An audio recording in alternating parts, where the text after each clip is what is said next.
Philippine Coast Guard says the search for 6 of the missing fishermen continues. It also advises vessels, particularly small sea craft, not to venture in waters in the country's western seaboard, which is still affected by the typhoon. This report.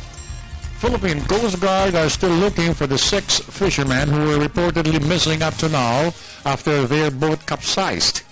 The 6 are included in the group of the 19 fishermen missing in Catanduanes last August 10 and 11. Coast Guard identified the 6 as Romualdo Trinidad and his brother Rolando from Pandelmonte and Ernesto Lopez. Brothers Charlie, Christopher, and Ruel Talion from Caramoan were also reported missing at around 5 o'clock in the afternoon yesterday. Although Typhoon Labuyo is leaving the country, the Coast Guard continues to come out with the advisories for small fishing boats as well as other vessels that will not be able to withstand the ferocity of the Typhoon Labuyo. Nilip na po yung mga sasakyang pandagat na hindi lumalayag sa Bicol at maging dito sa bandang Katagalugan, particularly yung Batangas Port, Lucena at saka yung sa Mindoro. And then ang natitira na lang na merong mga stranded passengers ay yung pong nandun sa may Cagayan, sa Northern Luzon, at merong konti doon sa Visayas. Pero by this time we are checking, baka pinaglayag na rin sila.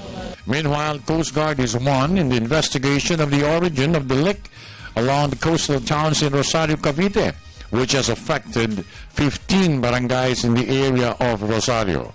Now that the Petron Philippines has admitted that the leak originated from them, the problem of finding a solution on the diesel oil spill have now been reduced. DOA Secretary Enrique Ona has also given his reaction on the issue. Minomonitor ko yun sa kwan yun, sa mukhang we are concerned with those affected by